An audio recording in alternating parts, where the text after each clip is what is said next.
welcome to another beautiful day, another beautiful Monday morning right here in the Federal Capital Territory. I'm Dashan Husseina Usman, and this is Daybreak. Thank you so much for joining us. I'm not alone in the studio, and okay, I'm Abdulaziz, and it is a beautiful Monday morning. Today being the 16th, right, of January. 2023. Yesterday somebody was saying this is the fastest January ever. I don't know. Last year's was faster than this year. Oh, really? Yes, well, so today is we're coming into the second part of January, and I'm, as I said, Abdulaziz, and it is Daybreak on Trust TV, coming from Trust TV studios live from the Federal Capital Territory, Abuja. And you are welcome to the show. Yes, congratulations on your appointment, by the way. This will be, you, the last time you'd be on the show with us, and this is more or less like a farewell edition. Valedictory. Yes, a farewell edition to you. I was just telling our producer Yusuf that for everything that has a beginning, it surely has an end. So let's make the most of today, okay? Well, okay. All right, so let's take a look at the highlights at this hour. Fuel price. Falana to initiate contempt proceedings against federal government officials. Vehicle crushes commuters to death in Abuja highway. Tinubu strengthens media team, appoints Jega Abdulaziz as aides.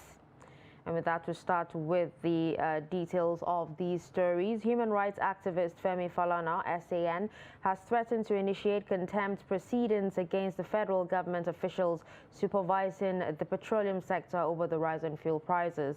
This is in reaction to a statement by the Minister of State for Petroleum Resources, Timipre Silva, who claimed that the price of kerosene had already been deregulated while presenting a scorecard of the administration from 2015 till date. In a statement on Sunday, Falana said the Supreme Court had, in the suit between Bamidele Aturu versus Minister of Petroleum Resources and the Attorney General of the Federation, ruled the deregulation of the downstream sector of the petroleum industry to be unconstitutional, illegal, null and void. He said the court then ordered the federal government to desist from failing to fix the prices of petroleum products as mandatorily required by the Petroleum Act and the Price Control Act, and to publish regularly the prices of petroleum products. Meanwhile, no fewer than 8 persons were reportedly killed in a multiple road crash that happened at Nakon Junction on Nnamdi Azikiwe Road, Abuja. The incident happened around 1:20 p.m. on Sunday, according to witnesses. A witness, Israel Adeboyega, said it involved a Toyota Camry and a Mazda. People in three cars, those waiting to cross the express and those waiting to board vehicles to their destinations, were victims. The witness said he counted 8 people on the floor, while 3 died on the spot. All right, and presidential candidate of the All Progressives Congress, Asiwaju Bola Ahmed Tinubu, has strengthened his media office with the injection of 2 new aides. Now, those appointed are Mahmoud Jega, Special Advisor, Public Affairs, and our very own Abdulaziz, Special Assistant on Media and Publicity. Now, in a statement on Sunday, Mr. Tunde Rahman, Tinubu's spokesman, said the 2 appointees will deploy their expertise and deep understanding of political issues across the country, particularly the North, in shoving up the activities of the media team. And with that, we wrap up highlights at this hour and move on to more stories. Okay, now looking at more packages, the insecurity ravaging the country, which has led to the displacement of many people and collapse of businesses, is still taking a toll on the lives of survivors. Many who had fled their communities to find safer areas to live are facing the challenge of living a normal life. Silas Lawan examines the impact of insecurity on small businesses and people affected. The report. In the wake of Boko Haram insurgency in 2011, in northeast Nigeria, various business outlets shut down operations as insecurity worsened in the zone. The impact of the action has seriously affected lives and properties, obstructed business activities, and discouraged local and foreign investors, which in turn affected Nigeria's overall economic growth and development. Some people who have fled their villages from Borno, Zamfara, Jigawa, and Niger Republic are now residing in Adamawa, speak on the impact of insecurity on their lives and their small businesses. I was among big business people in my community in Borno before the insurgency activities. But look at me now in Adamawa. My physical appearance tells you who I am now and what I am going through for years. I believe Nigeria cannot achieve development unless it first seeks to achieve security of its citizens. Da mata biyu da 'ya'ya 13. Kaga dole ne a ƙarƙashi na suke cin su shan su komai makarantunsu. Kaga dole ne suna neman abin da za mu tallafa musu. I fled from my state Sokoto as the result of banditry. My parents are still there taking care of the siblings. We lost almost all of our lifetime savings to rescue an uncle who was the breadwinner of the family. He was kidnapped on his way to a village market. This kola nut you see me selling is the only business I do here in Yola to help them, and it's not giving me enough to assist. Kuma ni asalin ɗan ƙasan Niger ne. I am an indigene of Niger Republic. I came to Adamawa in 2016 with my family as the result of Boko Haram activities that disrupt our areas, leading to loss of businesses. My family and I now depend on this tea business. Insecurity has posed serious challenges and threat to the peace and stability on our growth as a nation. Security analyst Umar Mohammed says more need to be done as no business can thrive without adequate security. But when there is no security, definitely there is a problem. There will be a problem. That all traditional rulers should also engage, put their effort, put their advices, put their prayers, put their necessary advice to people that are living under them on how to help one another. This abject poverty is not easy. It's not everybody that can scale it. He said a lot of farmers left their farms, leading to high rate of waste and losses, while gunman attacks have not helped matters. From Yola, Silas Lowen, Trust TV News. Residents of Makurdi, the Benue state capital, are calling on the federal government to arrest the persistent increase in the prices of cooking gas. Those who spoke to Jimmy Adzande said the price has doubled from what it was in 2021 and brought untold hardship to many homes. The report. This is one of the residents of Makurdi, the Benue state capital, using the cooking gas to prepare his food. He is one out of very few residents who can afford to get a product for everyday use. I would say, to my view, it's kind of unfair. This is the fact that there has been a recent spike in the price of gas. When I came to the school area last year, the price of a kilogram of gas was around 415 naira, but right now it's at 900 naira. And from the point of students, it is very hard. This is the fact that a lot of them have to pay for school fees, books, materials, so many things, and then they have to cook every day. And the fact that the price of gas have gone high, that really affects them. With the ever-increasing prices of goods and services, the residents said it is becoming increasingly difficult for them to refill the cooking gas. I was interested to know if they have alternative means of cooking. This is what they said. Going to a stage that if somebody that is from a humble background like me cannot even access a kg of gas, and it's not even staying the way we used to use it. We are buying a kg of gas now at 900, 850 naira, while we were buying last year at 450 naira. So somebody from a humble background like me cannot even access a full 5 kg gas and all that. So that affects us because last year, the price was down, now it's high. It's affecting us because to feed ourselves and do the school stuff is issue. Coupled with the price of the gas, sometimes it's very difficult for us to fill the gas 900 now to prepare food for ourselves. The residents appeal to the government to control the prices for the benefit of ordinary citizens. I had the idea of getting like a electric cooker for my meals. This is why that's mainly because I'm living off campus. For those who are living in campus now, I think it's going to be very hard because I know there's a restriction on them using electric cookers. The nation that should be able to help the students and lessen the price so that we can better get the gas and be able to cook for ourselves. Say that those that are in position of this should take certain measures so that even those people that cannot are from humble background, as I usually say, will be able to access the gas and use it comfortably. My cry to the authorities is that if there's a way, they should still beat down the price of the gas so that it will be affordable for us to be using it. At the moment, the Makudi residents are not smiling. They may let go of other ones, but food is a basic need of life, like shelter and clothing, hence the need to arrest the hike in cooking gas price. Meanwhile, a renowned traditional leader and emir of Birnin Gwari in Kaduna State, Alhaji Zubairu Jibrin, has suggested commemorating January 15 as National Unity Day instead of Armed Forces Remembrance Day, celebrating only the fallen heroes. The monarch, who spoke exclusively to Trust TV's Shafiu Suleiman, says doing so will honor the nation's first generation of leaders who paid the supreme price for preserving Nigeria's unity.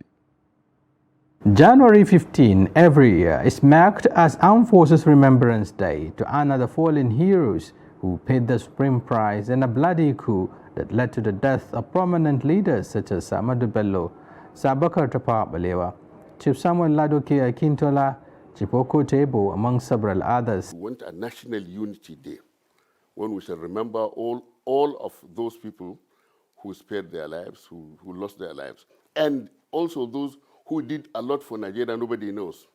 We don't care. Look at Herbert Macaulay, Ernest Enahoro, and many, many others who worked for Nigeria. Awolowo, Zik. So even though they were not killed during that time, but we should remember them during this Unity Day. The day is usually marked with speeches by political leaders, in addition to laying of wreath and other rituals in honor of the fallen heroes. Emir of Birnin Gwari, however, is of the view that the day should remind Nigerians of something much more than that. Taking a simple step, you see, 15th January, about 22 people were killed. Sardauna, Tafawa Balewa, Akintola, so many other of them. They are from different regions. Where did we go from there? Then we got Eronsi emerged. He also was assassinated. Then we moved around and tried to melt around, and then we got Murtala. He also was killed.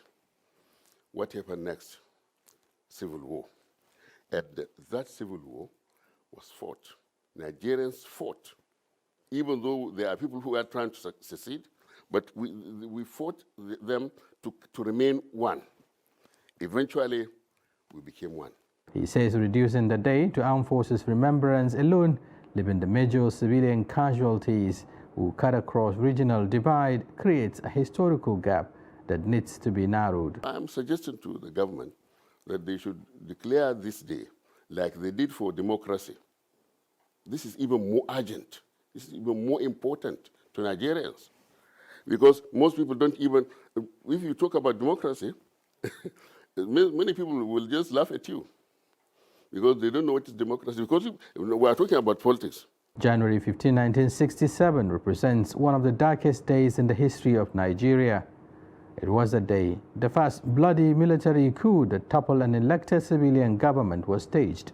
Top political leaders and military officers alike paid the supreme price. It was the mutiny of the day that set the stage for an 18-month-long civil war that led to the killing of more than 1 million Nigerians. Shafiu Suleiman, Trust TV News, Abuja. Well, what do you think about, the proposal? The proposal. Yeah, I think it's a good proposal, of course, but anywhere in the world, there is this day because, the armed forces give the highest sacrifice. Definitely. Yeah, those people were killed, but it was not because they signed off to be killed, because when you are in the armed forces, you are literally signing off your death. And I think it's as important that we celebrate that sacrifice, that commitment, that dedication, so that we all live, because that's what they are doing. I think it's important if we can have maybe another day. It doesn't have to be maybe a whole day, but maybe an event every year to commemorate, Well, I thought, there was a commemoration yesterday. Yes, that's for the armed forces. What he is saying is that instead of armed forces, we should turn it into.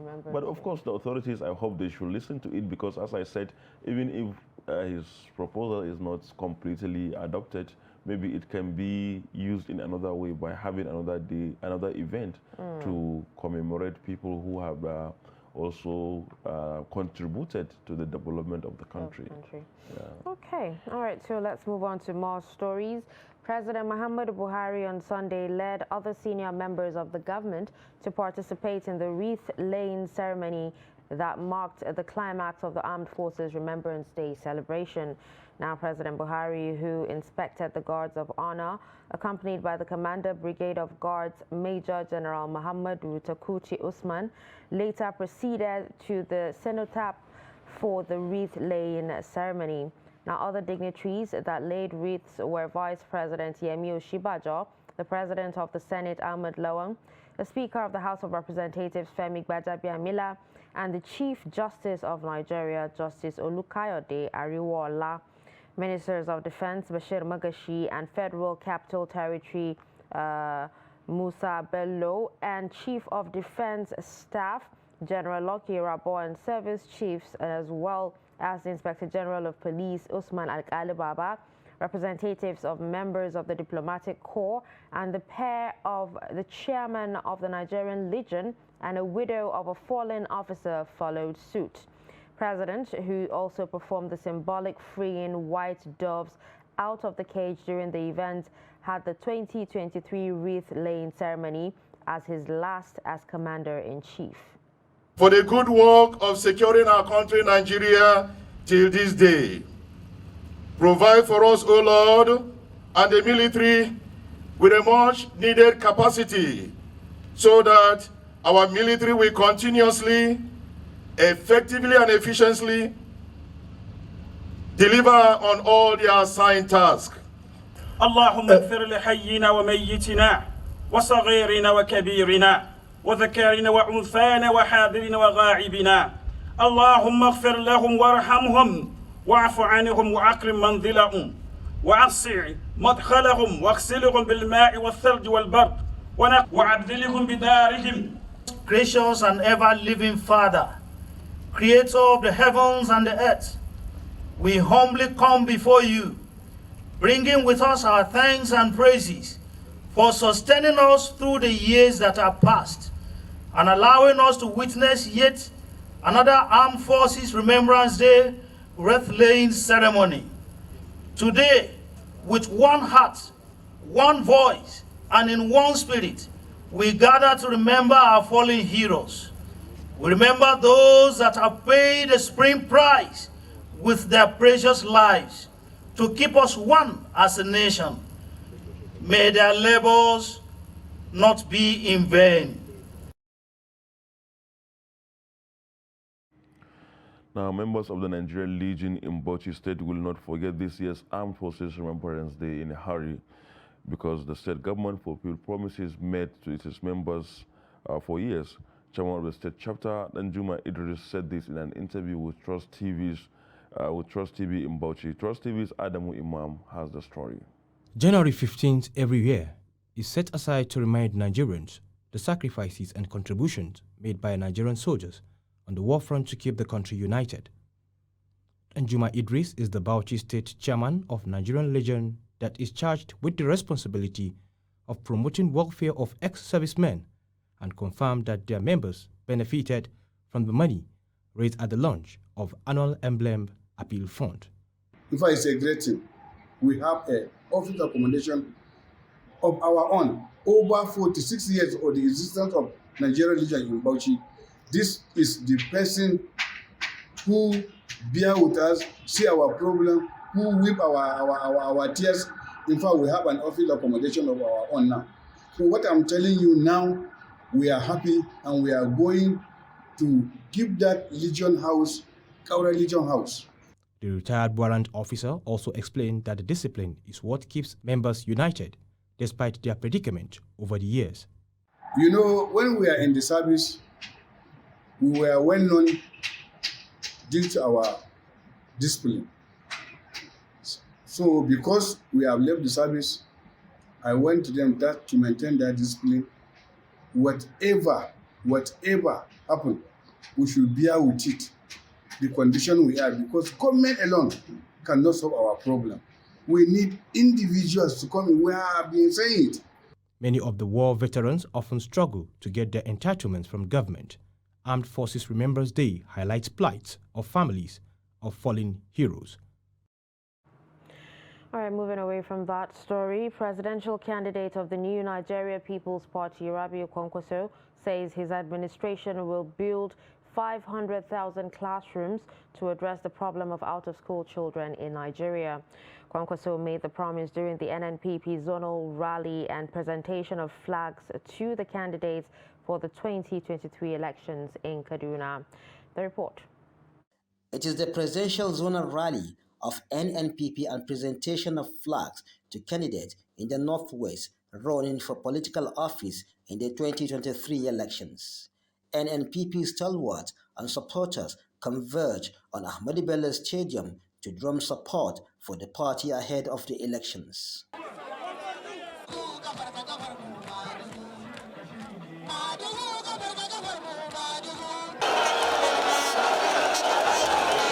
Presidential candidate of the NNPP, Rabiu Musa Kwankwaso, explained that the party has the best blueprint to rescue Nigeria out of its present socio-economic and security challenges. He said that if voted into power, his administration will prioritize education to address out-of-school children menace. The idea is to allow the sons and daughters of the poor to go to the highest level in education.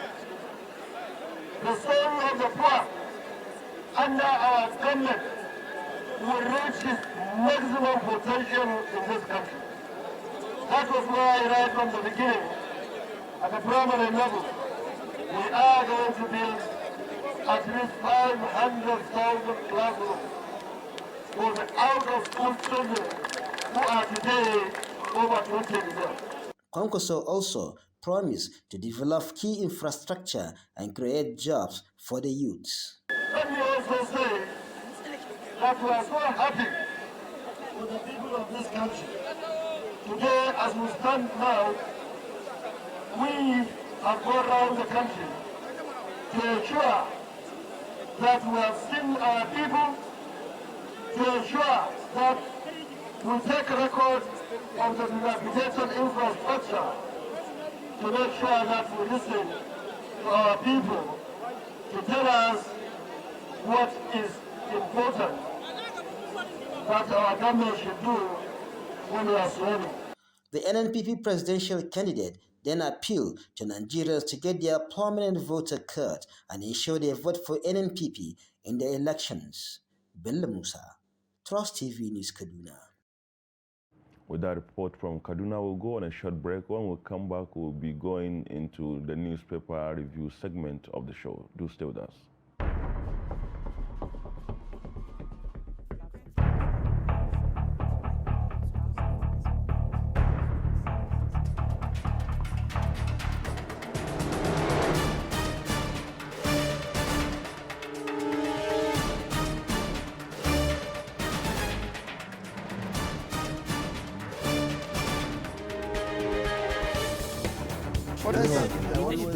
That's good. But in a situation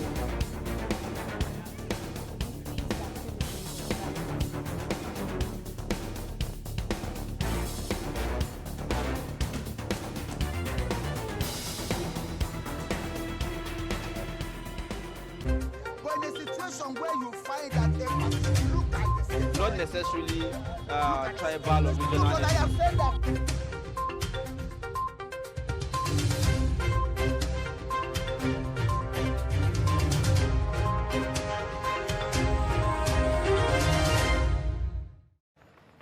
Welcome back and thanks for staying with us. It's time for the newspaper review, and we'll start by taking some stories from Daily Trust newspaper. We'll begin with the lead story here that talks about 2023 military pledges defense for democracy. Writers here says it has come to stay, say CDS. Buhari, Oshibajo, CJN, governors hail fallen heroes on Remembrance Day. Widows of fallen heroes lament hardship, and Wike commends Buhari's efforts in defeating Boko Haram. You can find a pictorial there of scenes from the 2023 Armed Forces Remembrance Day celebration in Abuja and also in Enugu. This happened yesterday, and details of this story can be found on page 4. At the top of the page there we have Tinubu appoints Jega Abdulaziz media aides on page 11. 16 die, 83 injured in truck accident conveying PDP supporters in Plateau, says FRSC. Unclaimed dividends in Tier 1 banks increased by over 5 billion naira. We also have bandits burn Catholic priest, shoot another in Niger State. You can find details of this story on page 26. Fake Sharia court judge remanded over 10.6 million naira fraud in Kano. NCDC confirms 42 new COVID-19 cases. Okay, it's on page 6 there. And then Zamfara NSCDC arrests POS operator hired by bandits. Now, these are some of the stories on Daily Trust this morning. The next paper on our table is the Punch newspaper. And at the top of the page, 42 COVID-19 infections recorded. FG rolls out restrictions. Details of that is on page 20. And next to it, oil earnings rise 363 billion in 3 months. And 16 PDP supporters killed, 83 injured in crash. And then by the side of the masthead, investigation, government-owned plant dishes out dangerous chemicals, threatens residents' health. Page 38 and 39. And then the main headline, bank borrowing from CBN rises 260% to 21.87 trillion. Lenders frequent central bank lending window post-COVID-19 as business activities pick up.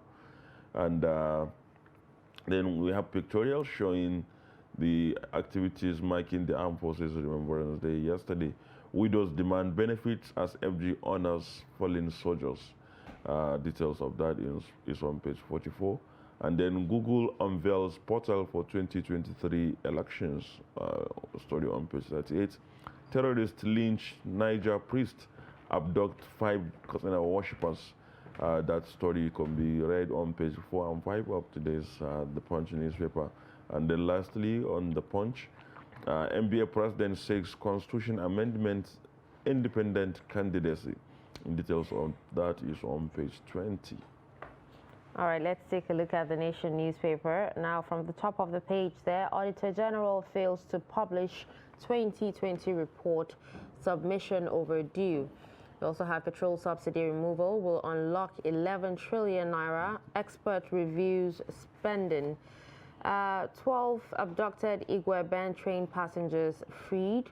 And we also have Catholic priest burnt alive and another shot. Now, just below the masthead there, kidnappings. Amotekun firms up security in southwest as kidnappers abduct cleric in Ekiti, threaten to kill Osun farmers. CBN's credit card takes off. Buhari governors, others salute fallen heroes. Youths kill vigilante head. Now, the lead story here talks about Tinubu rallies APC leaders, candidates for elections, ex-Lagos governor, governorship National Assembly standard bearers brainstorm. On the footnotes there, NDLEA bust another tramadol cartel, seizes over 5 billion naira opioids in warehouse. And these are some of the stories on the Nation newspaper. And then up next is the business day. The lead story is about the civilian governor Godwin Emefiele, where it says Emefiele to be let in without arrest, expected to resign. And by the light of that, 10 numbers showing hurdles ahead of Nigeria's next president. And Tinubu promises early oil sector deals to attract investment. And on the top of the page, passport processing defies FG's 6-week timeline. And the story has some riders. Passport seekers run missed opportunities. And applicants to blame for passport delays, says immigration, and why Nigeria's passport scarcity persists. Details of all this story on passport crisis can be read on page 4 of today's Business Day. And of course, by the side, one can see the picture of President Muhammadu Buhari during the Armed Forces Remembrance Day yesterday. All right, let's take a look at the Guardian newspaper. The lead story here says Nigeria loses 8 trillion naira to FX arbitrage in 3 years. Writers here says realistic exchange rate will add 4 trillion naira to Federation account in 2023, says Yusuf. Ex-CBN director says it is not intervention but outcome of regulatory control. 3 years after, rate harmonization still illusion. And forex inflow dwindle as dollar demands pressure continues. Now, at the top of the page there, we have Buhari Oshibajo lay wreaths to mark Armed Forces Remembrance Day. Bakare calls for new breed of leaders on page 4. Trim 228.1 billion naira National Assembly budget of face suit. Sarab threatens Lawang Gbajabiamila. Group expresses concern over Kanu's worsening health. And below the page there, Obaseki visits 12 rescued kidnapped victims, hails security officers, Nigeria's energy transition marred by debts, subsidies, and stranded oil. And these are some of the stories on the Guardian newspaper. Next is the Leadership newspaper, and on the top of the page, Vice President Oshibajo to chair Leadership Conference and awards. And below that, Armed Forces Day, PMB, governors, IGP pay tribute to fallen heroes. The lead story, as insecurity in Southeast escalates, government killed 37 police officers in 52 attacks. Imo records highest attack casualties. We can't exact number of policemen killed. We can't tell exact number of policemen killed, Ebonyi command. CSO's security experts blame situation on unemployment, marginalization, hunger. And by the left of the page, 21 died, 95 injured in Bauchi Plateau Road accidents. I exposed Obasanjo's third-term bid to Senate, Ben Obi. Details on that on page 14. And lastly, Nepal declares national mourning as 68 die in plane crash. These are the stories on the front page of Leadership this morning. All right, Vanguard is next, and at the top of the page there you have Anyoku's peace move to end Nigeria's civil war by Professor Oshun Tokun. The lead story here talks about the 2023 OPS bemoans rising costs and lists pain points. Writers here says rolls out 14 areas to be tackled by new government. Tackle structural constraints to cut production costs, says Mann. Federal government must discard policies suffocating businesses, says Nasima. Declare state of emergency on MSME sector, says Asbon. Budget process should prioritize infrastructure financing, says CPPE. Sustain fiscal interventions to boost strategic sectors, says LCCI. And 2023 will be mostly transitional, says analysts. And we have security operatives rescue 12 Edo train kidnapped victims, 2 still held. 53 years later, we must say never again to another war, says Obi. On polls, Atiku, Tinubu disagree over performance health status. And in sports, we have a break-in, Kano Pillars disbanded. More stories. IPOB raises alarm, claims herdsmen plan to attack Anambra, and bandits kill Catholic priest, burn corpse, shoot colleague in Niger State. These are the stories on Vanguard newspaper.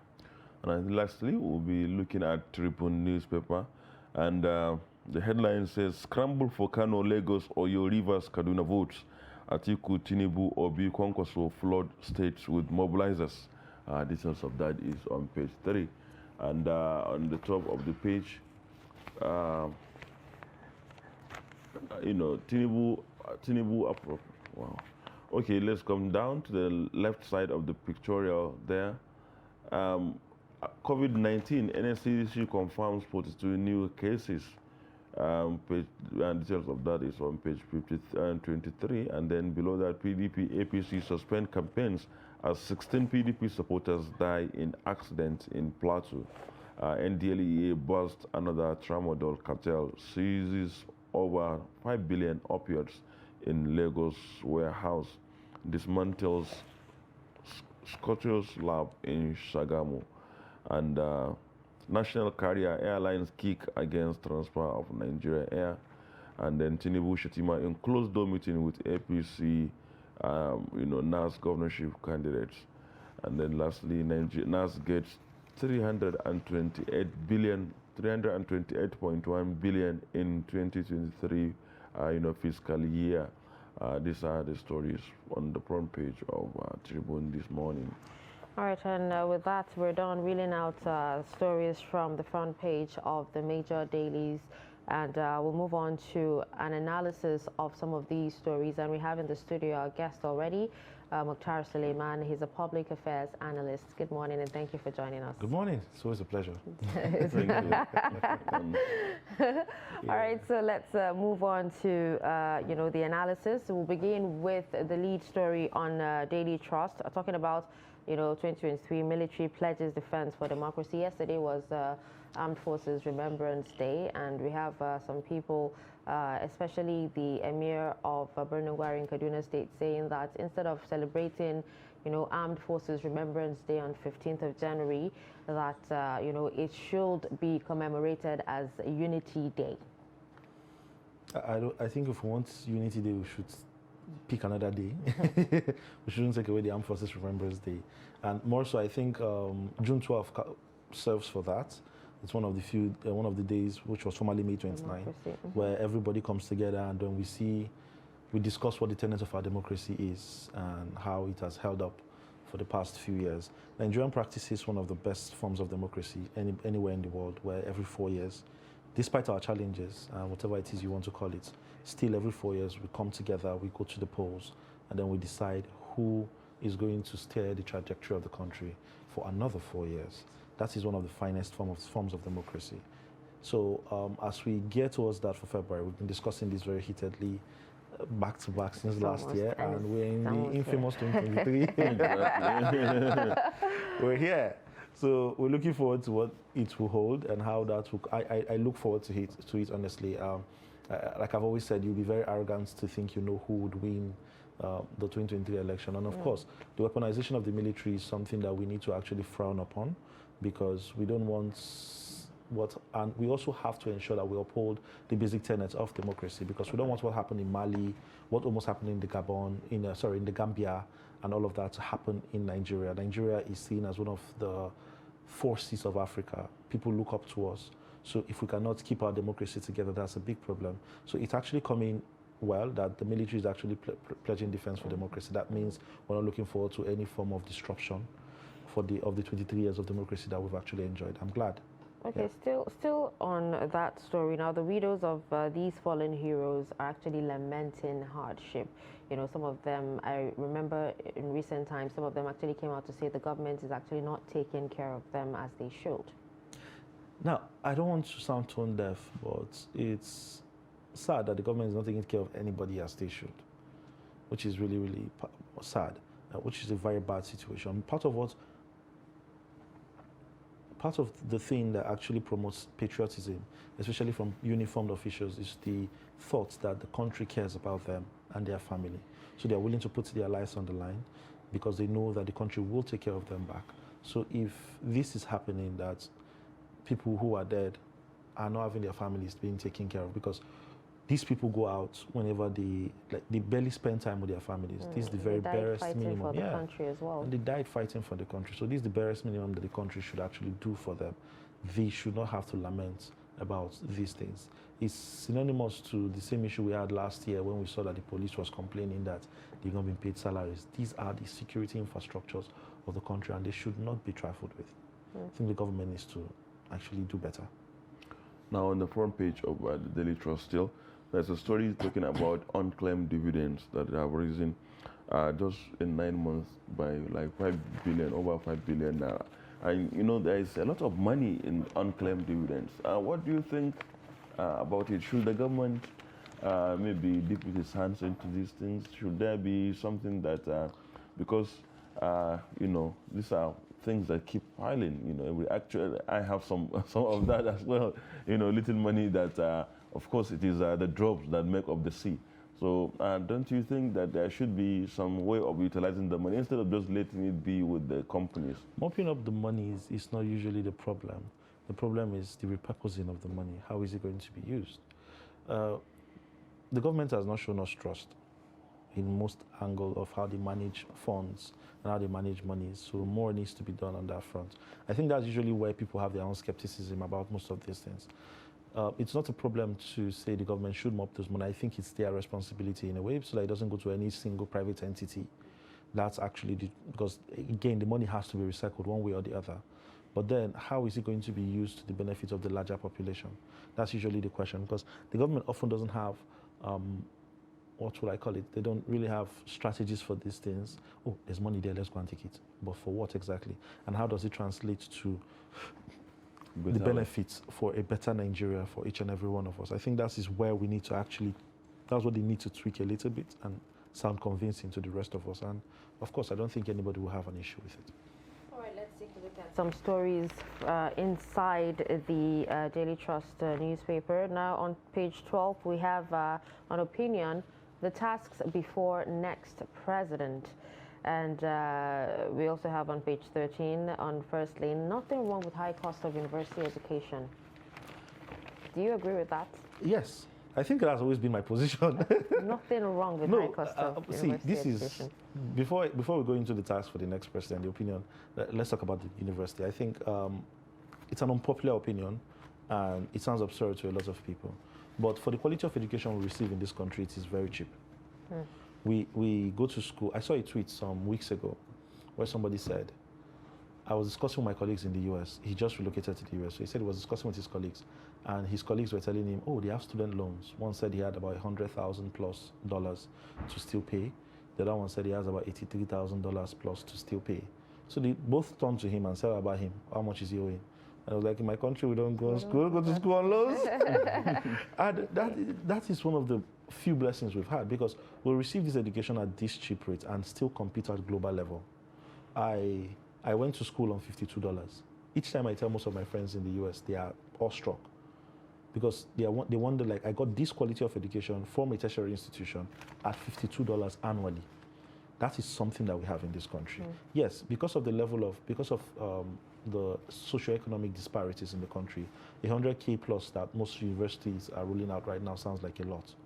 But if you compare it like we always do, oh, they send their children to Harvard, oh, they send their children to Oxford. Well, go check how much is an Harvard school fees. People pay $19,000 US annually.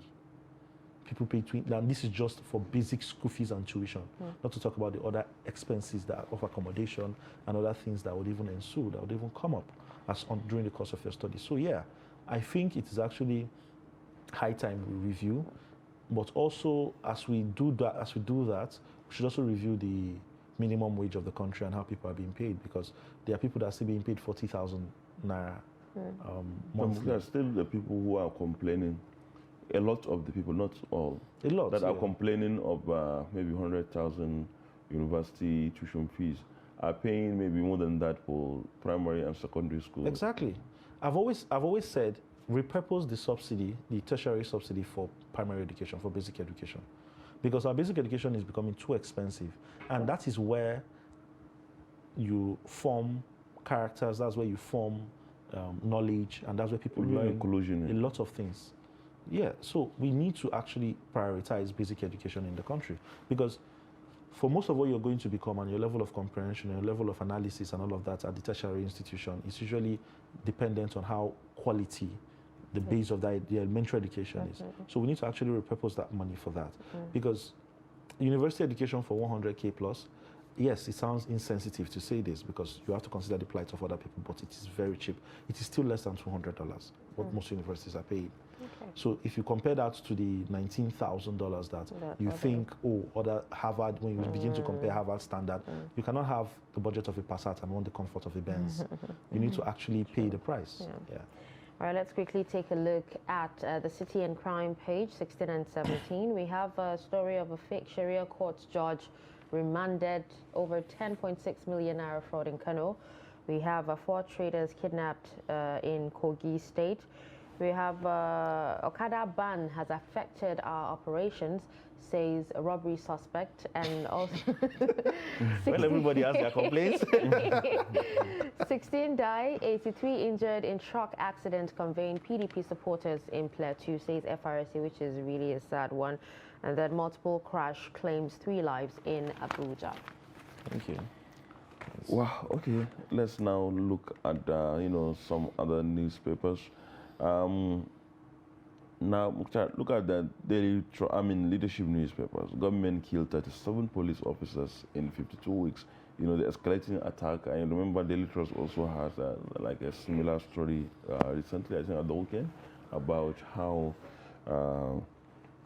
okay, that one is about how, which we can actually link, the story by Daily Trust was about how VIPs, especially in those parts of the country where policemen are prone to attacks, they use bulletproof vehicles and then expose their security details to danger by, carrying them, in just open vans, and then oftentimes they are the ones that get killed.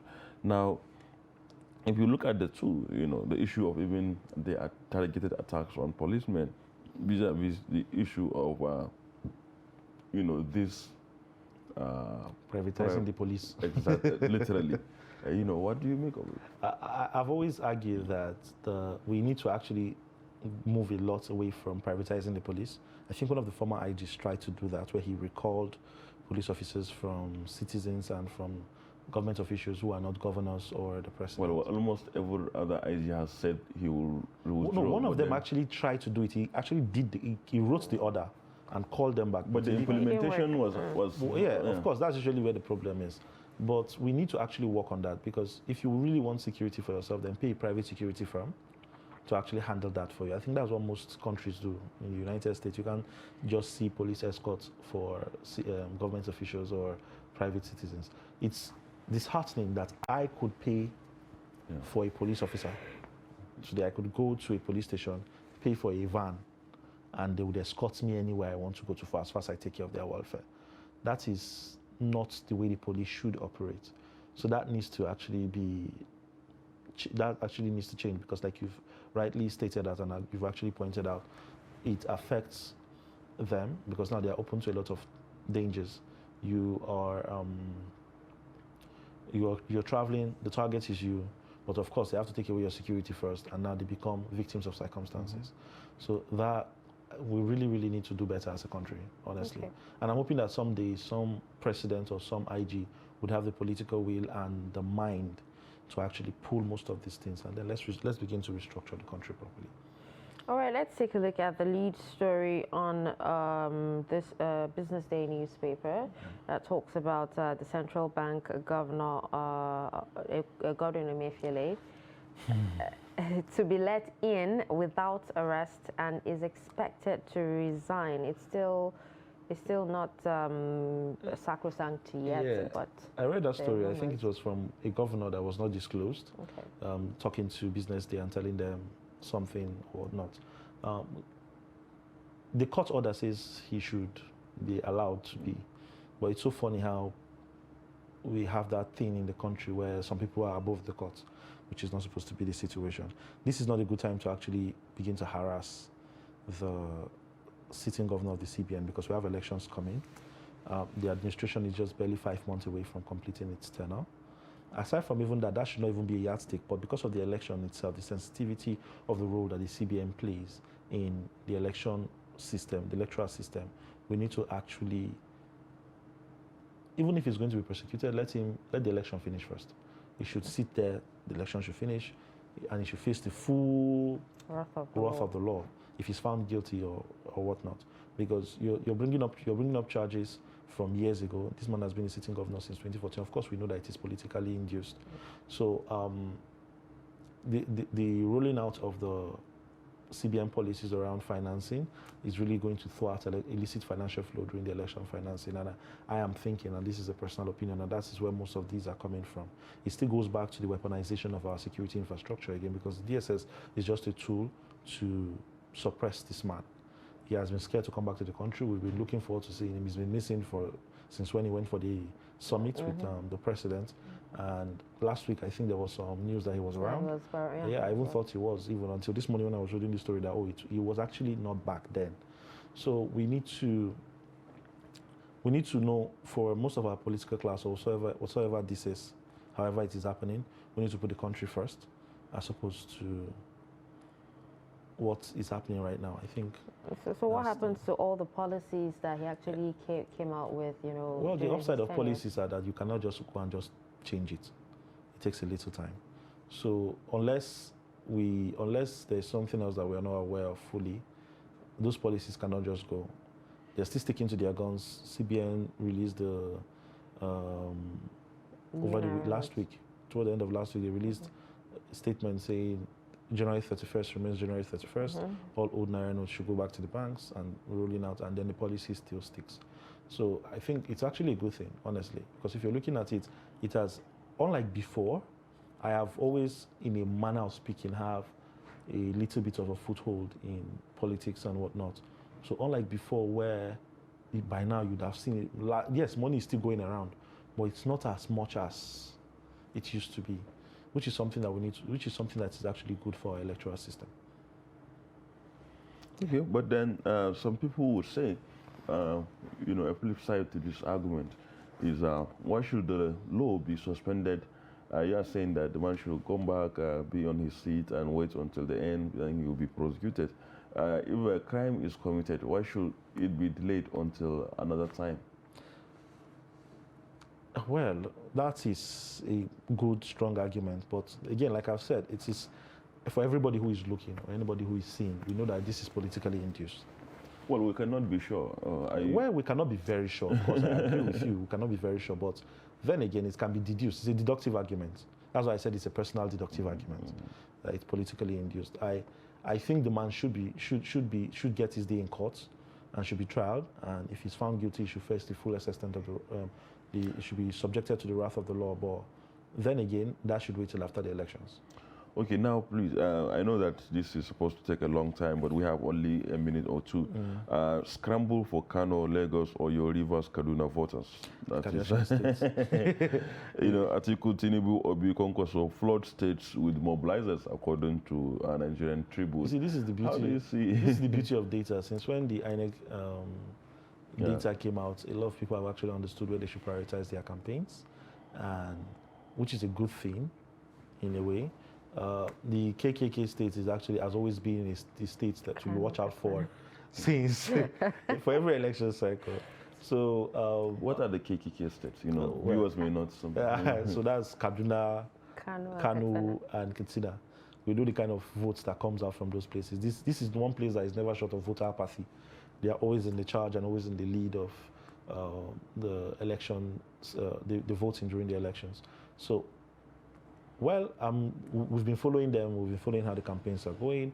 Priorities are being set, and we're seeing how things are going. And before we actually go, there's a story, I think, on Business Day or one of the newspapers about the FX, the parallel market issue. Yes, I think that is Guardian. Also, on Guardian. I think that's also something that we actually need to look at. When you look at other countries, the difference in the parallel market rate is usually not very much. It can be point something or a few nairas, but Nigeria, the gap has actually widened too much, and that is because of course, we know that illicit financial flow goes through the BDC system. So we need a government that can come in, because there's no scientific way of determining the price for that parallel market, and why it's so distant from what we call the CBN rate. So we know that there's a lot of vested interest there. Hopefully, I saw Dr. Joe Abba's tweet over the weekend where he said, where he was asking a few questions for the next, whoever the next president would be. And one of it was this, where he said, would you have the capacity and the willingness to address the parallel markets, the FX system? Because we actually need to do that. It's taking a toll on our economy, it's taking a toll on our spending, and our socio-economic stands are actually dwindling and shaking because of these things, because there's no clarity of how these things operate. Okay, well, with that, we've actually come to the end of the newspaper review. Thank you so much for joining us. Thank you very much on the show today. Mukhtar Suleiman, Public Affairs Analyst. We hope to see you again next time. All right, we'll take a quick break. When we return, the show continues at the top of the hour. Stick around. But in a situation where you find that a look at the same, not necessarily tribal or regional. but I have said that.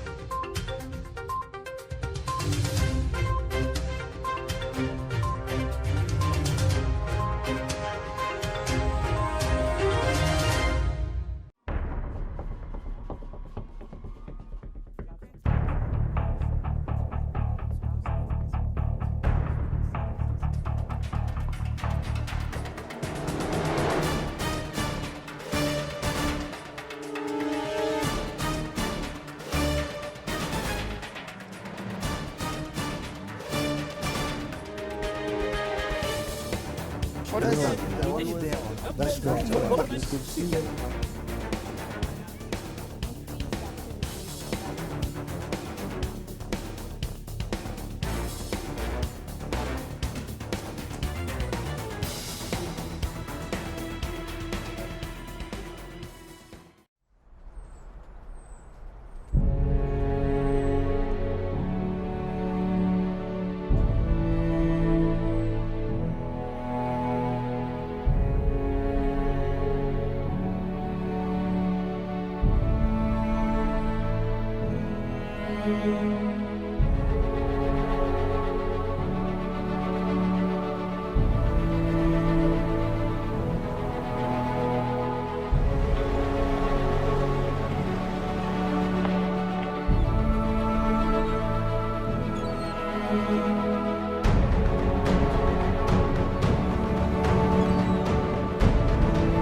good morning, and thank you for staying with us on Daybreak this beautiful morning. I'm Darshan Husseina Osman, and you're tuned in to Trust Television with my co-anchor Abdulaziz, and it's a beautiful morning out there. Today, Monday, the 16th of January, and it is your favorite morning show, Daybreak on Trust TV. Welcome.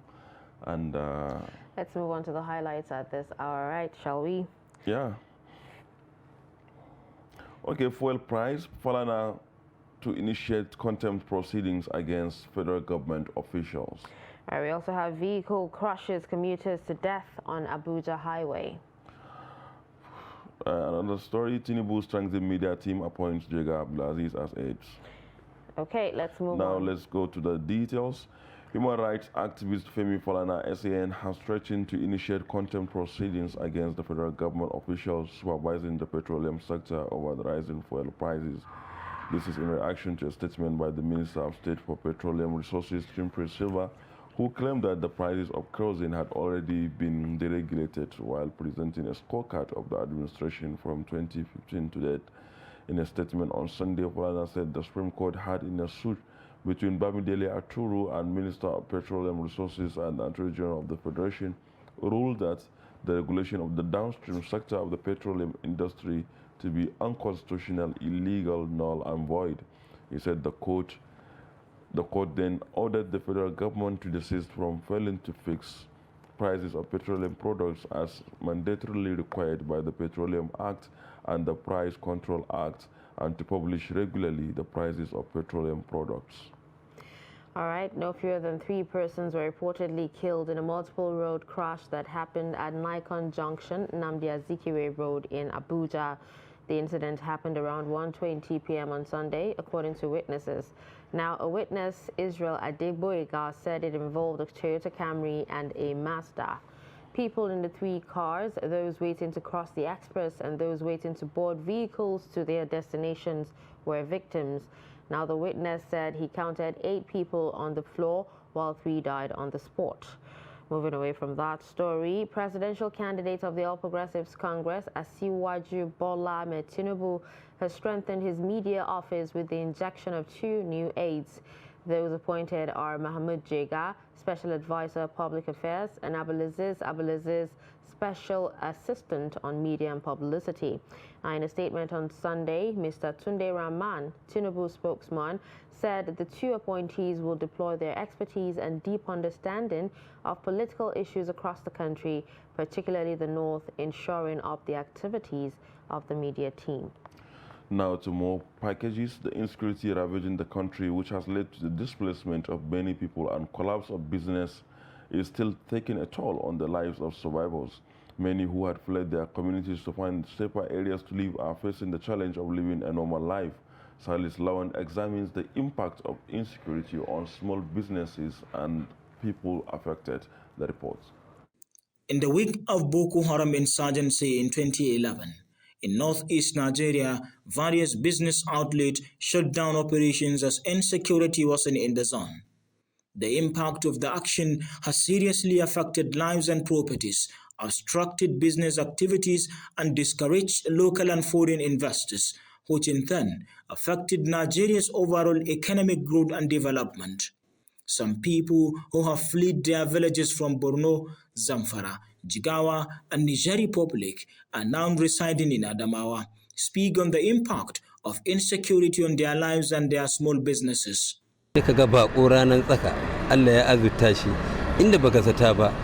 I was among big business people in my community in Borno before the insurgency activities. But look at me now in Adamawa. My physical appearance tells you who I am now and what I am going through for years. I believe Nigeria cannot achieve development unless it first seeks to achieve security of its citizens. Da mata biyu da 'ya'ya 13. Kaga dole ne a ƙarƙashin nan suke cin su shan su komai makarantun su. Kaga dole ne suna neman abin da za mu tallafa musu. I fled from my state Sokoto as the result of banditry. My parents are still there taking care of the siblings. We lost almost all of our lifetime savings to rescue an uncle who was the breadwinner of the family. he was kidnapped on his way to a village market. This kola nut you see me selling is the only business I do here in Yola to help them, and it's not giving me enough to assist. Kuma ni asalin ɗan ƙasan Niger ne. I am an indigene of Niger Republic.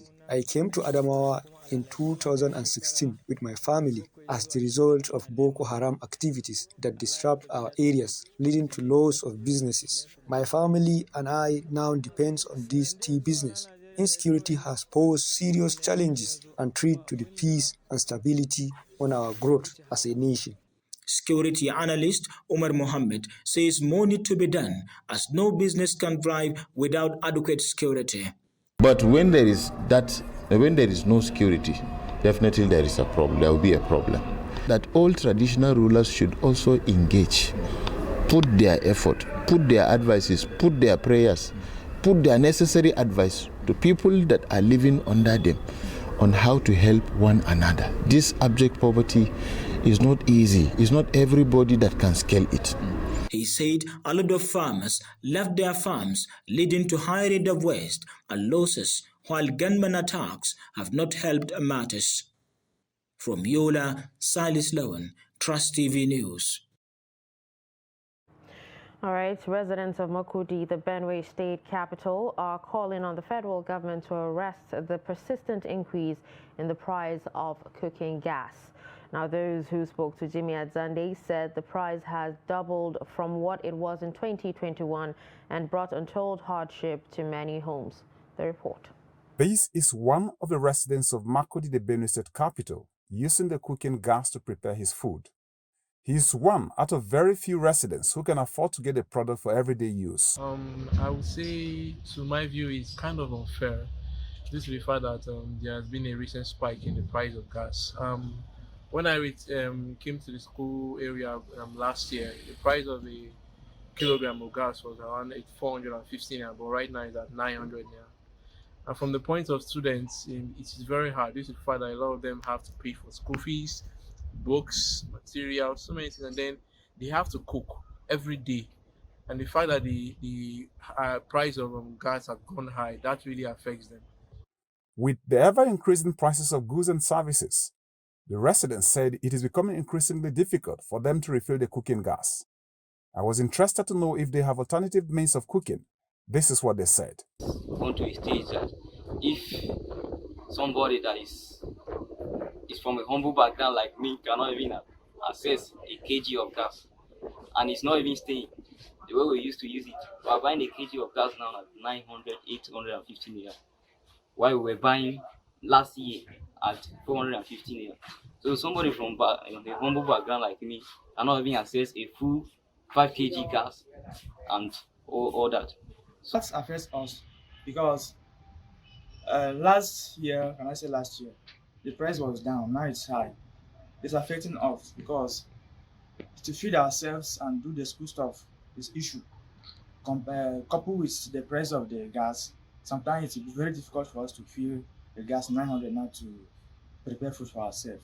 The residents appeal to the government to control the prices for the benefit of ordinary citizens. I had the idea of getting like a electric cooker for my meals.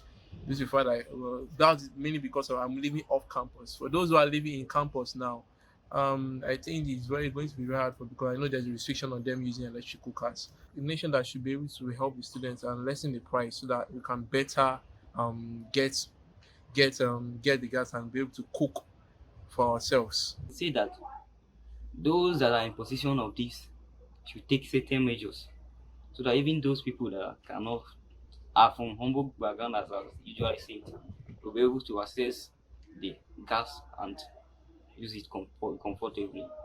My cry to the authorities is that if there's a way, they should still beat down the price of the gas so that it will be affordable for us to be using it. At the moment, the Makudi residents are not smiling. They may let go of other ones, but food is a basic need of life, like shelter and clothing. Hence the need to arrest the hike in cooking gas price. Meanwhile, a renowned traditional leader and the Emir of Birnin in Kaduna State, Alhaji Zubairu Jibrin, has suggested commemorating January 15 as National Unity Day instead of Armed Forces Remembrance Day, celebrating only the fallen soldiers. The monarch, who spoke exclusively to Trust TV's Shafiu Suleiman, says doing so will honor the nation's first generation of leaders who paid the supreme price for preserving Nigeria's unity. His report. January 15 every year is marked as Armed Forces Remembrance Day to honor the fallen heroes who paid the supreme price in a bloody coup that led to the death of prominent leaders such as Ahmadu Bello, Sabakar Tafawa Balewa, Chief Samuel Ladoke Akintola, Chief Oko Tebo, among several others. We want a National Unity Day when we shall remember all of those people who spared their lives, who lost their lives, and also those who did a lot for Nigeria nobody knows. We don't care. Look at Herbert Macaulay, Ernest Enahoro, and many, many others who worked for Nigeria. Awolowo, Zik. So even though they were not killed during that time, but we should remember them during this Unity Day. The day is usually marked with speeches by political leaders, in addition to laying of wreath and other rituals in honor of the fallen heroes. Emir of Birnin, however, is of the view that the day should remind Nigerians of something much more than that. Taking a simple step, you see, 15th January, about 22 people were killed. Sardauna, Tafawa Balewa, Akintola, so many other of them. They are from different regions. Where did we go from there? Then we got Eronsi emerged. He also was assassinated. Then we moved around and tried to melt around, and then we got Murtala. He also was killed. What happened next? Civil war. And that civil war was fought. Nigerians fought, even though there are people who are trying to secede, but we fought them to remain one. Eventually, we became one. He says reducing the day to Armed Forces Remembrance alone, leaving the major civilian casualties who cut across regional divide, creates a historical gap that needs to be narrowed. I'm suggesting to the government that they should declare this day like they did for democracy. This is even more urgent. This is even more important to Nigerians. Because most people don't even, if you talk about democracy, many people will just laugh at you because they don't know what is democracy, because we are talking about politics. January 15, 1967 represents one of the darkest days in the history of Nigeria. It was the day the first bloody military coup that toppled an elected civilian government was staged. Top political leaders and military officers alike paid the supreme price. It was the mutiny of the day that set the stage for an 18-month-long civil war that led to the killing of more than 1 million Nigerians. Shafiu Suleiman, Trust TV News, Abuja. All right, the Independent. Let's take a look at this. President Muhammadu Buhari on Sunday led other senior members of the government to participate in the wreath-laying ceremony that marks the climax of the Armed Forces Remembrance Day celebration. Now, President Buhari, who inspected the Guards of Honor, accompanied by the Commander Brigade of Guards, Major General Muhammad Takuti Usman, later proceeded to the cenotaph for the wreath-laying ceremony. Now, other dignitaries that laid wreaths were Vice President Yemi Oshibajo, the President of the Senate, Ahmed Lawan, the Speaker of the House of Representatives, Femi Gbajabiamila, and the Chief Justice of Nigeria, Justice Olukayode Ariwoola. Ministers of Defense Bashir Magashi and Federal Capital Territory Musa Bello, the Chief of Defense Staff, General Lucky Rabo, and the service chiefs, and as well as the Inspector General of Police, Usman Al-Baba, representatives of members of the Diplomatic Corps, and the pair of the Chairman of the Nigerian Legion and a widow of a fallen officer followed suit. President, who also performed the symbolic freeing of the white doves out of their cage during the event, had the 2023 wreath-laying ceremony as his last as Commander-in-Chief. For the good work of securing our country, Nigeria, till this day. Provide for us, O Lord, and the military with a much needed capacity so that our military will continuously, effectively and efficiently deliver on all their assigned tasks. اللهم اغفر لحينا وميتنا وصغيرنا وكبيرنا وذكرنا وأنثانا وحاضرنا وغائبنا اللهم اغفر لهم وارحمهم واعف عنهم وأكرم منزلهم وأسع مدخلهم واغسلهم بالماء والثلج والبرد وعبدلهم بدارهم. Gracious and ever-living Father, Creator of the heavens and the earth, we humbly come before you, bringing with us our thanks and praises for sustaining us through the years that are past and allowing us to witness yet another Armed Forces Remembrance Day wreath-laying ceremony. Today, with one heart, one voice, and in one spirit, we gather to remember our fallen heroes. We remember those that have paid the supreme price with their precious lives to keep us one as a nation. May their labors not be in vain.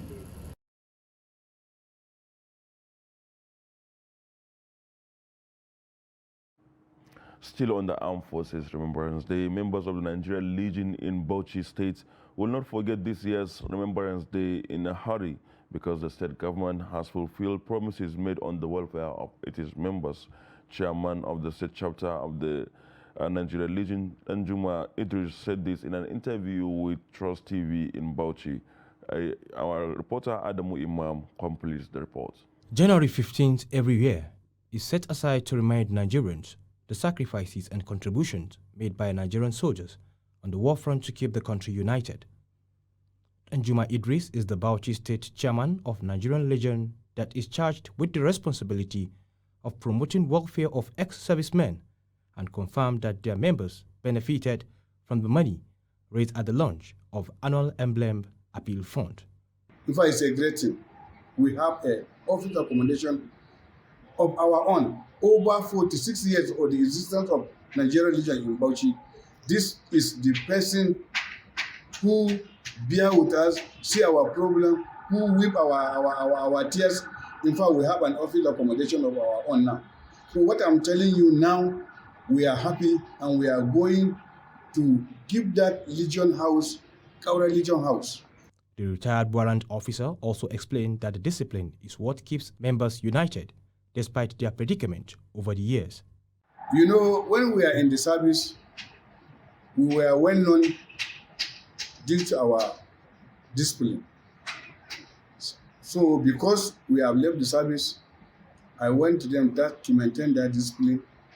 Whatever happened, we should bear with it.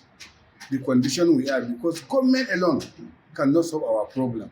We need individuals to come in. We have been saying it. Many of the war veterans often struggle to get their entitlements from government. Armed Forces Remembrance Day highlights plights of families of fallen heroes. All right, presidential candidate of the new Nigeria People's Party, Rabiu Kwankwaso, says his administration will build 500,000 classrooms to address the problem of out-of-school children in Nigeria. Now, Kwankwaso made the promise during the NNPC zonal rally and presentation of flags to the party candidates in the 2023 elections in Kaduna. The reports. It is the presidential zonal rally of NNPP and presentation of flags to candidates in the Northwest running for political office in the 2023 elections. NNPP stalwarts and supporters converge on Ahmadu Bello Stadium to drum support for the party ahead of the elections.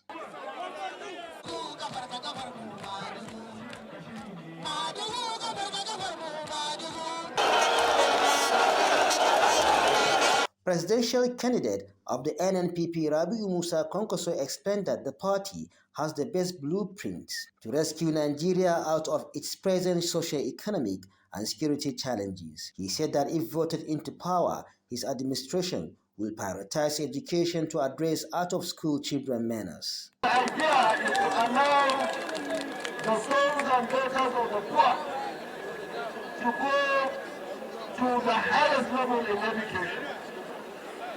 The soul of the poor under our government will reach its maximum potential in this country. That was why right from the beginning, at the primary level, we are going to build at least 500,000 classrooms for the out-of-school children who are today over 20 years old. Kwankwaso also promised to develop key infrastructure and create jobs for the youth. Let me also say that we are so happy with the people of this country. Today, as we stand now, we have gone around the country to ensure that we have seen our people, to ensure that we take record of the dilapidated infrastructure, to make sure that we listen to our people, to tell us what is important that our government should do when we are swimming. The NNPP presidential candidate then appealed to Nigerians to get their permanent voter card and ensure they vote for NNPP in the elections. Bello Musa, Trust TV News, Kaduna. With this, we'll go on a short breather. When we come back, the show continues. Do stay with us.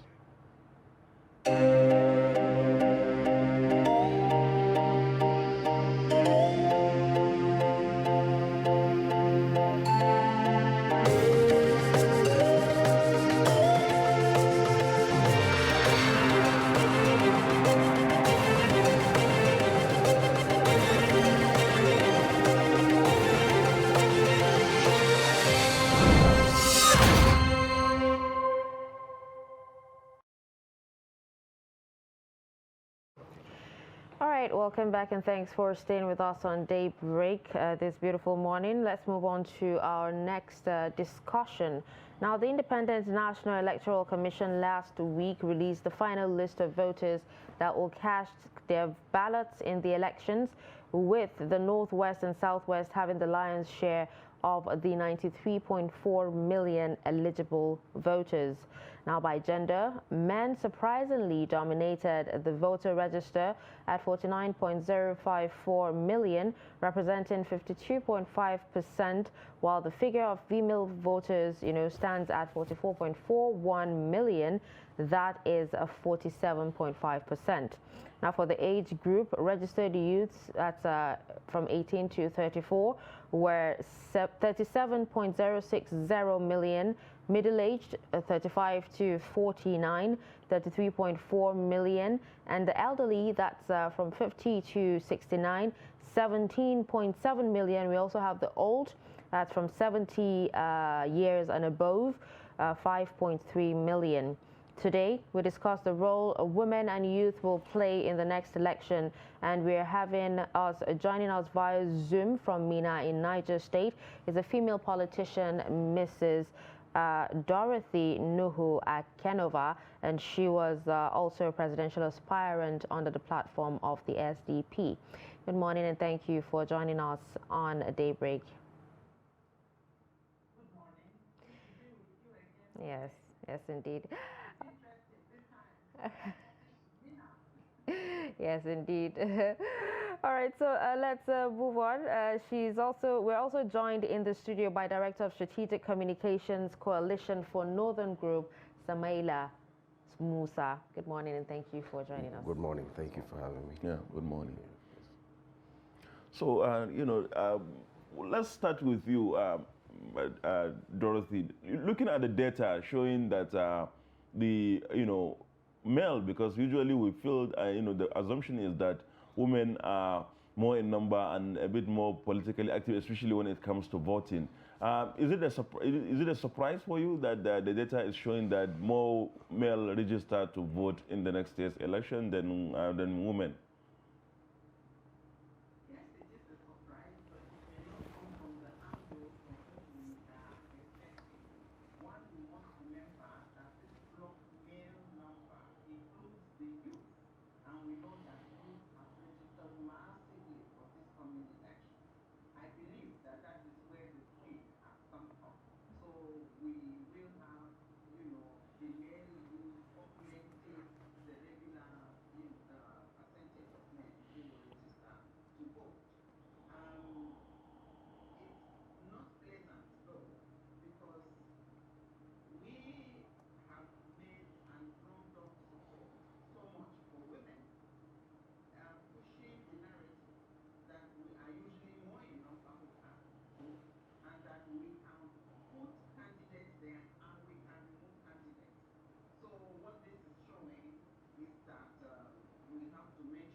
Okay, now let's come back to Mr. Samaila. Now, looking at the number of women who are registered, like my colleague has actually said, you know, previously women were more and all that.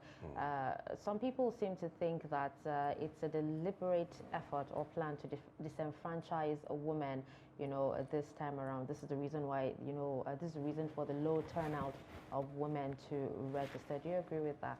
No, I disagree. By who? Who is trying to disenfranchise women? You know, because the sensitization was quite very open. There's no any part of the process that's actually designed to skim out women. In fact, I felt they were at a more advantage because quite a number of, especially when you look at from the northern part of the country, quite a lot of our women usually are home. So they have all the freedom or all the time to actually go sit down and go through the process from beginning to the end of it until they get their PVCs. So really, these are just baseless insinuations because the system is quite very open. And even the local radio stations were also engaged in the sensitization drive that INEC, you know, started when this whole process began. So really, there's no part of the system that actually trying to skim them out. Another group actually, you know, blamed the low turnout of women on voter registration on the alleged domination of the political space by their male counterparts. And some people can't seem to fathom the fact that in 2023, you have so many men and very few women. Well, that actually should be an issue of choice. You see, because over time, especially in recent times, from maybe 2015, 2019, the sensitization on women participation become a bit higher. So one will think ordinarily the trend should be, you know, surging up rather than, you know, nose diving. So really, for me, I feel maybe they got discouraged, but not a particular plan or scheme from any desk anywhere to say, no, women should participate less. Maybe perhaps some cultures front at, or, you know, women coming all out to contest for, I mean, vie for a political office. But in the whole, the Nigerian system or the system we're operating does not deliberately.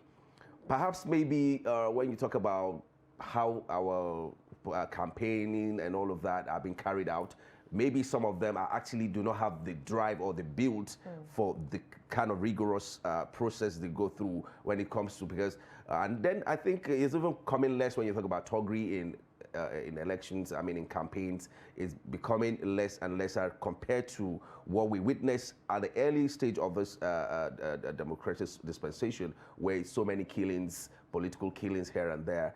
So on a general note, I feel there's no any deliberate effort from anywhere to actually shut the women out of political office. So let me go back to Dorothy. Now, what do you think, you know, look, as is the aspiration of this woman, you know, of course, the motivation and also likelihood of, I mean, what would be the impact of these women that have registered to vote? Where are the women going? The women are going with women, all women who have emerged as candidates. But before I even speak further on that, let me beg to disagree with my comrade there, the member of the coalition of the northern groups, Mr. Samaila. I disagree. The system is designed in such a way that it does not favor women. It doesn't have to do with our physical energy, because no campaign works if women are not on the stage directing. You know, we follow the campaigns through all nooks and crannies of the country. No candidate goes to campaign without women. Women have the energy to sustain the campaign. If we talk about resources, that is another thing altogether. Because I know the major key player in aging women out was because parties thought that women didn't have the financial capacity. They don't put financial there, they don't say capacity. But we understand that it is lack of naira power that they are referring to sustain the campaigns to the end. That is the argument that have been there on board. The gender appropriation bills that were flung out of the National is designed in such a way to marginalize women. I like one of these feminists who says that there is a complicity in Nigeria's case to ensure that women are marginalized from participating in governance and leadership. And that is the truth. So women that have registered, we are going to still continue mobilization. Even though there was awareness creation, it wasn't targeted only at women. Even though it was meant to be for women, everybody had it. And like I said, many youths did register, and a lot of them are also men. And that has boosted the registration of men towards the 2023 elections. You can imagine if women are empowerment, for example, the amount of campaign and capacity building that is required to bring them at par with their male counterparts is immense. And that is the reason that we may see that despite all the effort that was made, we didn't know that, but we have not gotten the numbers that we were hungry for. It is still not a very huge gap, you know. We can still make it if we all come out en masse and make sure that we put our books where women stand. Okay, you said something at the beginning of this intervention that women are going with women, but experience shows, doesn't really support what you are saying. Would women really go with women? Going by experiences of, a lot of times when, female politicians, like yourself, aspired for positions, even though there are a number of delegates or voters that are women, but they end up casting their votes not according to the gender line. At the party level, it's a different ballgame altogether because people have a party card if they are party members. It will be a tough call to tell them, don't vote for a party, go and vote for this woman. But I'm sure that many conscientized women will do that despite the fact that they are card-bearing members of another party, just to enable us to break the jinx so that we can have more women in there. We have to make these major sacrifices to make sure that, we change the landscape and begin to have more women involved. And the notion that women don't support women is false. It's a myth. And it only works where we have leadership and governance discourse. Are not reminded or told or brainwashed to think that we don't love one another. In fact, we come together and do things together. I mean, I see women who are married to the same husband, they wear the same kind of clothes, they bring children up together. What kind of collaboration do we want to better than that? If we can do that at the home level, we also can at the leadership level. But we have constantly been pulled and torn apart from one another by pushing the myth that we don't love one another, we are jealous of each other, we hate each other, we don't support each other. And the narrative does give the impression that men are in love with men. Wow! Where if a man men are there working with the man. And that is not true. We see men who are loggerheads who are at each other's necks and so on and so forth. So it is the same. There are spaces and times for disagreement. But outside of that, we do work together. So what we've done this time is to push a different narrative from a woman's perspective. We don't want the men telling us the story of how much we love one another. We can tell one another how much we do care and support one another. And throughout my aspiration, the women that were in my party were very supportive, and they would state it openly and clearly that they were not going to cast their vote for anyone else on gender lines, but for a woman. And it has debunked that myth. Okay, now, Mr. Samaila, now looking at, the percentage of youths that have actually, registered right now, the youth is actually another group that people have actually complained that have been disenfranchised or, yes, that have been disenfranchised. Now, looking at the percentage of these youths, how defining will the 2023 elections be for them, and what impact will this percentage make? Okay, yeah, it's going to be a major milestone, and because you see, I think what the trajectory is actually showing is that we're trying to move away from all those beer parlor assertions where people believe power is given, it has to be grabbed. When youths are having some entitlement mentality that, oh, you can go around partying all around town, and then the elders will bring power and say, please, youths, take it. It should be your turn or something. I think it's a good one because it shows there's so much enthusiasm, being injected into the system to say, okay, now is our time. Even if we're not contesting in our large numbers now, but that we're getting interested in the process is showing that the level of interest is going to be getting higher until people started feeling, oh, in fact, communities will begin to now field youths and be like, no, you people have been doing it for some time.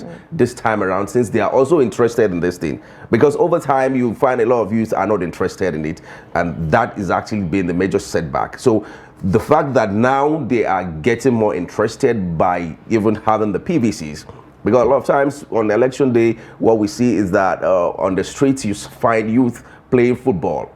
Whatever happens at the polling units is none of their business. So this drive is actually encouraging, and it's going to speak volume on how youths are going to grab power back later on to say, okay, now it's our country, and it's time to fix it. So it's actually a good one on a general note. Okay, but are you satisfied that the number, Nigeria is a very useful has a very useful population. That is, we have a young population. And looking at the 37 million young people that is aged between 18 to 35 and 34 who registered to vote, do you think this is satisfactory? It's not satisfactory, but you see, it's an improvement compared to what we have in the previous years. But you see, in Nigeria, that age bracket actually doesn't represent the youth in total, because as far as we're concerned in Nigeria, up till 50 years old, you're still a youth. We've seen where almost a 60-year-old is being given youth leader in some crimes, in some parties or some political arrangements. So really, I'll take it from 18 to 49 that they actually quoted in that statistics.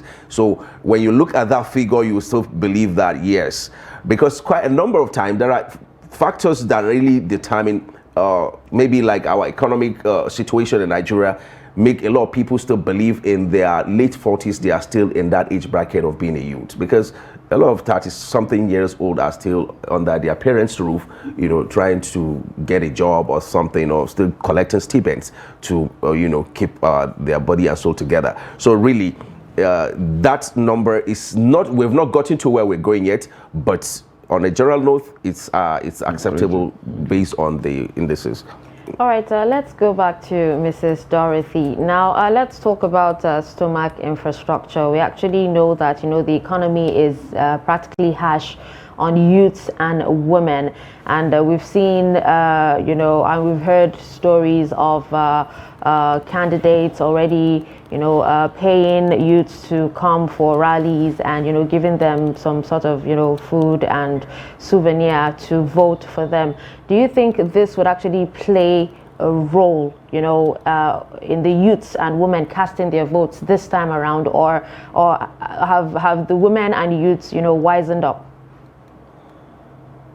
First, let me start by saying, as someone who's been in politics, that sometimes when we invite people to come and listen to us, we know that there is poverty. They don't have the funds to transport themselves to the venue. People are at the venue from like 9 a.m., 10 a.m. for a program that is supposed to start by 11. Sometimes the program doesn't start until 2. So to give people like refreshment is not for me a problem, because I can't invite you to my event and keep you hungry and say that when I come to read my manifesto, you will have the ability to listen, to process, and analyze what I am saying, to be able to take a stand. So if people are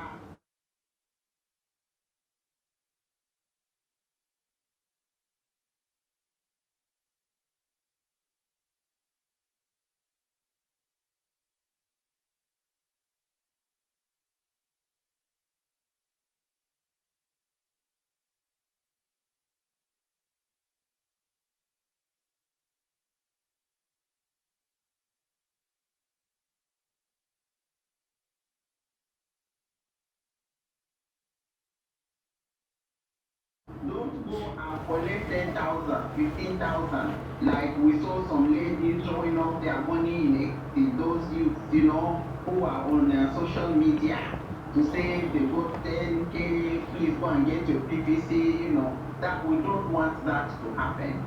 And we will still continue to drum our sensitization, targeting people in both urban and rural areas to make sure that they don't exchange their votes for any amount of money. Souvenirs are normal. Because when you wear a face cap that has my name and you walk the street from Boso to Kenshega, it means everybody who sees you has, you know, and reads it has a kind of connection with who I am, has an awareness that I am, you know, coming out to contest. So that's the purpose for the souvenirs, really. They are not meant to purchase votes. And when we flood the social media with misinformation that people are giving souvenirs because they are buying votes, we are not doing our democracy well. And when we begin to think that people who are 50 years old are still youth, we are not doing well for our society. We have to begin to operate on global standards. I remember the Ford Foundation director came once, and when he saw the people gathered in the room that were called youth, he expressed his surprise. And he said in his own context, people this age are the ones holding companies as directors, executive directors. But he understood that because of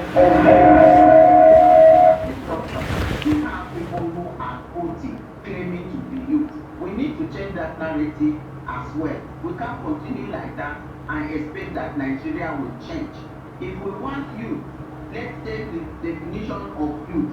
I know that the Ministry of Youth has paid the age at 35, you know, which is still big by global standards, because for other places in developed countries it is 24. That is the maximum age in youth bracket. So to have 35 for Nigeria, and it wasn't supposed to be permanent. We're supposed to have worked so seriously since over a decade ago to make sure that we have paid in the proper use, you know. So please, let's begin to have a proper narrative, and let's not push this stomach agenda campaign in a way that brainwashes people and preconditions them to think that voting time is eating time. Voting time is a sacrifice making time for the future so that we can have the right leaders in place. But then, in terms of policy demands and standpoint, where do women stand? Is there, because one of the issues is, a lot of times we hear of marginalization of women, lack of inclusion and all that. But then, is there some level of engagement with the candidates, especially maybe at the presidential level, so that, some specific demands, some specific advocacy points that women have can be factored in by some of these candidates if any of them eventually wins the election? Yes, we had the Women in Politics Forum recently organized, Zoom meetings. Even when we were aspiring, there were forums that were organized in Abuja for aspirants, presidential aspirants. And the schedule allowed presidential aspirants ample time to engage with women, and women raised questions. So that started since when we were aspiring, way before the primary election. And the Women in Politics Forum again has organized sessions with presidential candidates, trying to see the manifesto, asking pointed questions like, what in your agenda do you have to forward or to promote the inclusion of women at all levels? And we have had, people come and say to us what percentage they are going to set aside for women appointments, when they do come in power.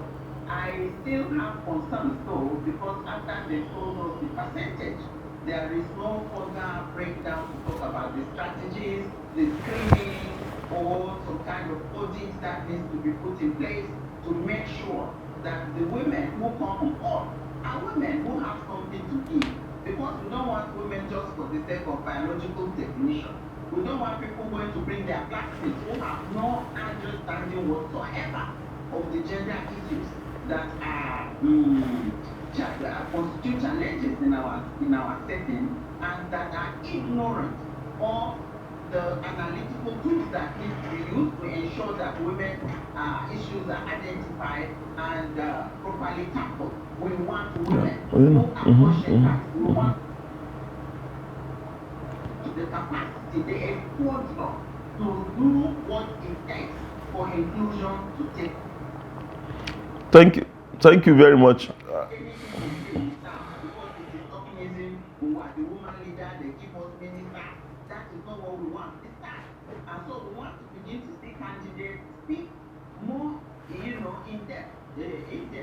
About the things that they want to put in place to make sure that the right women are the women who are brought on board. Thank you. Show us that even if it is just that 35% that we get, and the women know what they're doing who are there, there'll be a huge change. Okay, thank you very much, Mrs. Dorothy Nuhu, for joining us this morning from Mina, and we hope to have you another time. But I'll come back to the studio where we still have Mr. Samaila, the spokesperson or director of strategic communication of the Coalition of Northern Group. Now, now looking at the issue of stomach infrastructure, she's trying to de-emphasize it. But, looking at the Nigeria reality and all that, are you not concerned that, these young people, because may end up, voting for the highest bidder, for people who could be able to give them something on the election day? Yeah, those tendencies are actually there. And let me start by mentioning one of the things you mentioned about the issue of youth. I think a lot of times the mistake we keep making in Nigeria is shying away from reality and going by what is theoretical. The aspect of the youth in Nigeria is, what you say is theoretical, but not in reality. You understand? I'm sure even she in her own party, she will attest to that fact that it's not in reality. The first time we actually ever noticed a youth holding a position in politics, at the national level, was when PDP announced one young man. And even that wasn't something he, by his own effort, or perhaps his own politicking, propelled him to. It was a slot given to a bloc that his father belongs to. Do you understand? So in reality, the youths have been either deliberately or by their own making have been shut out of the system, that before you even emerge as a youth, even as all these footballers, football age is different from the actual age in reality. So we should go by what is real in our own society and not what other climes are doing, because in those climes there are proper records that says you can't even falsify your age. You understand? But in actual reality here, a 40-year-old is still playing for under 17 in our climb. So in all is, look, this proper stomach infrastructure thing, you cannot wish it away, because you are not doing the young man any good if he hasn't eaten for 3, 4, 5 days, as somebody is actually offering him. The quest for survival comes first. These are basic things. So the only thing we can keep sermonizing until we attain that pedestal that everybody shun that aspect is to say, when they give it to you, collect it if you need it and go sort yourself out. But let your conscience guide you to do the right thing. That's the only thing that is reality. But if you keep saying, don't collect when they give you, what options have you provided for the young man? He hasn't eaten. How many of us, because you can't solve everybody's problem. In one day, if 10 people approach you that they haven't eaten, you can only do what you can do. The rest of them will fall into the hands of those people who will offer them this same thing we're talking about.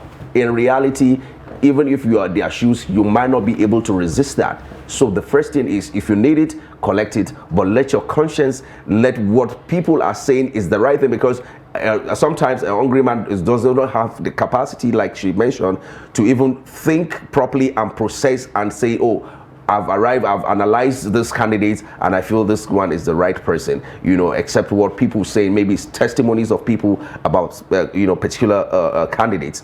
So it's not something we can actually wish away in a hurry in our own climb. It's something that is going to remain with us, maybe we keep praying that let it be not for too long away from now. All right, now still talking about the youths. Now, history actually has it that, you know, the youths participate less in the most critical aspect of elections, which is voting. And there's so much, you know, voting or voter apathy when it comes to the youths. So how do the youths intend to influence, you know, leadership when there's so much, you know, voter apathy? Because it's one thing to collect your PVCs, and it's another thing to vote. How can they influence leadership, you know, when they don't go out to vote?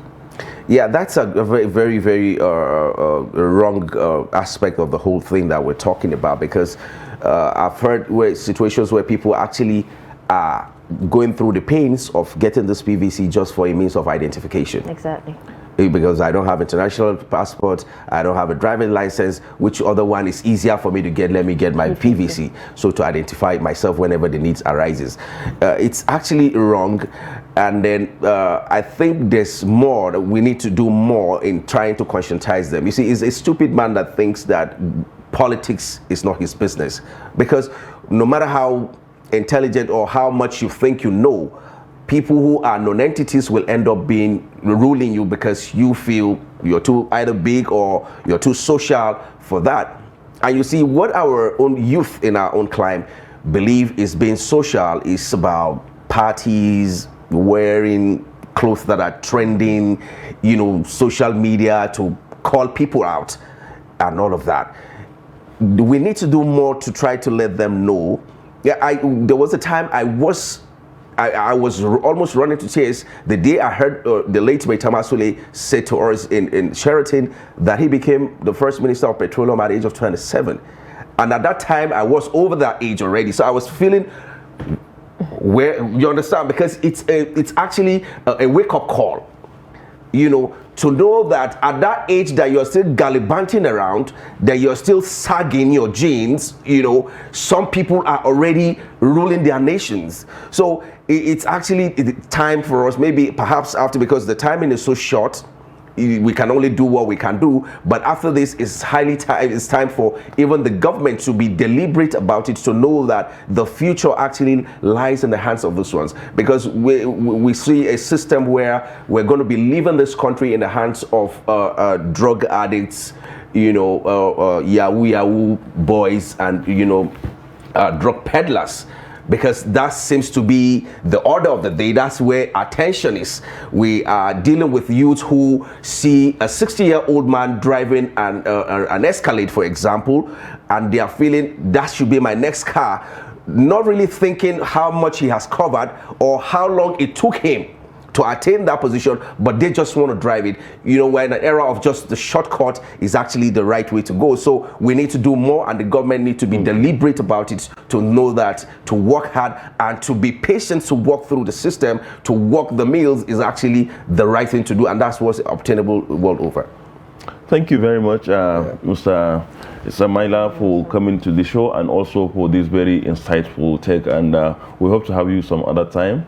And I think with this, we have to call it a day and wrap up the show this morning. It's been Daybreak on Trust TV, and I am not only signing off today, but I was signing out because today is my last day on the show. It's a mixed feelings. Of course, you will definitely be missed, by the way, and we wish you all the best. Thank you very much, Hussein. Thank you very much, and viewers, we meet on some other platforms, and maybe who knows, perhaps you'll be seeing me on the show as a guest. Or as a guest somewhere else. Thank you. Okay, thank you very much. All and right, I'm Dasha and Hussein Usman. Thank you so much, and have a blessed week.